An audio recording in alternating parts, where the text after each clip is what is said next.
Mass Kerala സംസ്ഥാന സമ്മേളനം സമാപിച്ചു. മാസ് കേരള സംസ്ഥാന സമ്മേളനം Manalur MLA professor C Raveendranath ഉദ്ഘാടനം ചെയ്തു. സംസ്ഥാന പ്രസിഡന്റ് CH പ്രദീപൻ അധ്യക്ഷത വഹിച്ചു. സംസ്ഥാന general secretary AV Sasidharan, Arimpur ഗ്രാമപഞ്ചായത്ത് വൈസ് പ്രസിഡന്റ് നവ്യ അഖിൽ, വ്യാപാരി വ്യവസായ ഏകോപന സമിതി സെക്രട്ടറി മിൽട്ടൺ J.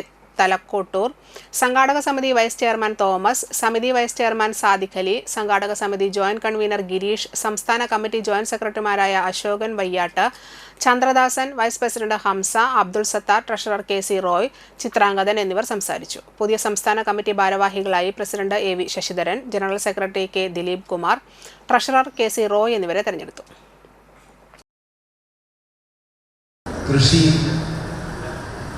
ഒരു പരിധിവരെ തകർന്നു കിടക്കുകയാണ്. ചെറുകിട സംരംഭങ്ങളെല്ലാം തകർന്നു കിടക്കുകയാണ്.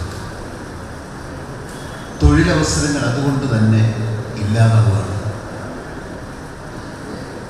അത് വികസന പ്രവർത്തനങ്ങളിൽ വലിയ പ്രതിസന്ധിയായിട്ട് വന്നുകൊണ്ടിരിക്കുകയാണ്.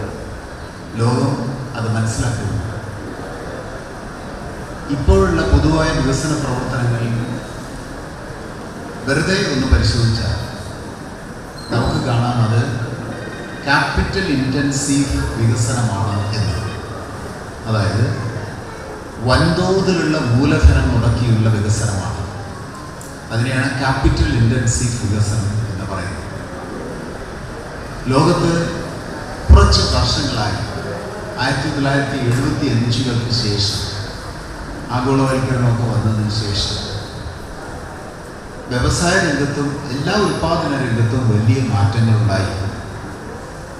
ആ മാറ്റങ്ങൾ എത്തിച്ചേർന്നത് ഇപ്പോൾ ഞാൻ പറഞ്ഞ മൂലധനാധിഷ്ഠിത വികസനത്തിലേക്കാണ്, ക്യാപിറ്റൽ ഇൻറ്റൻസീവ് വികസനം. അതുകൊണ്ട് വൻ മൂലധനം മുടക്കുന്നവർക്ക് മാത്രമേ ഉൽപ്പാദന മേഖലയിൽ പിടിച്ചു നിൽക്കാൻ കഴിയൂ എന്ന് വ്യവസായ രംഗത്തുള്ളവർ തെറ്റിദ്ധരിക്കുകയാണ്. പക്ഷെ ആ ധാരണ ഇപ്പോഴും പൂർണ്ണമായിട്ടും മനസ്സിലായിട്ടില്ല.